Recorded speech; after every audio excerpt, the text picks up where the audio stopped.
High বন্ধুরা, আসসালামু আলাইকুম। তোমরা সবাই কেমন আছো? আলহামদুলিল্লাহ, তোমাদের দোয়ায় আমিও অনেক ভালো আছি। তো আজকে তোমাদেরকে আমি কবুতরের গায়ে পক্স বা গোটা উঠলে এটা কিভাবে সমাধান করবা, আমি আজকে তোমাদেরকে একটা ওষুধের সাথে পরিচয় করে দিব। তো আমি ওই ওষুধটা ব্যবহার করতেছি। আমার কবুতরের গায়ে পক্স উঠছিল, আমার একটা বাচ্চা কবুতরের গায়ে সারা শরীরে পক্স উঠছিল। তো আমি এই ওষুধটা ব্যবহার করে অনেকটা সমাধান পাইছি, অনেকটা উপকার হয়েছে। আলহামদুলিল্লাহ, আমার কবুতরটা অনেক সুস্থ আছে। তো তোমরা কীভাবে সমাধান করবা, আমি আজকে তোমাদেরকে ওষুধটার সাথে পরিচয় করাই দিচ্ছি। তো আমি এই ওষুধটা প্রথমে ব্যবহার করছি, এখনও ব্যবহার করি। আলহামদুলিল্লাহ, অনেকটা উপকার পাইছি। এই ওষুধটার নাম হলো রিবোসিন।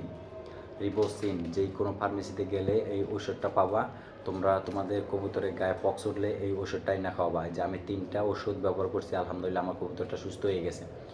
তোমাদের কবুতরের গায়ে পক্স উঠলে বা গোটা উঠলে এই ওষুধটাই না তোমরা বাচ্চা কবুতরের ক্ষেত্রে দেখা গেছে 1 মাসের অধিক বয়স হলে 2টা করে ট্যাবলেট খাওয়াবা। আর যদি 1 মাসের এদিক বয়স হয় তাহলে একটা করে ওষুধ খাওয়াবা।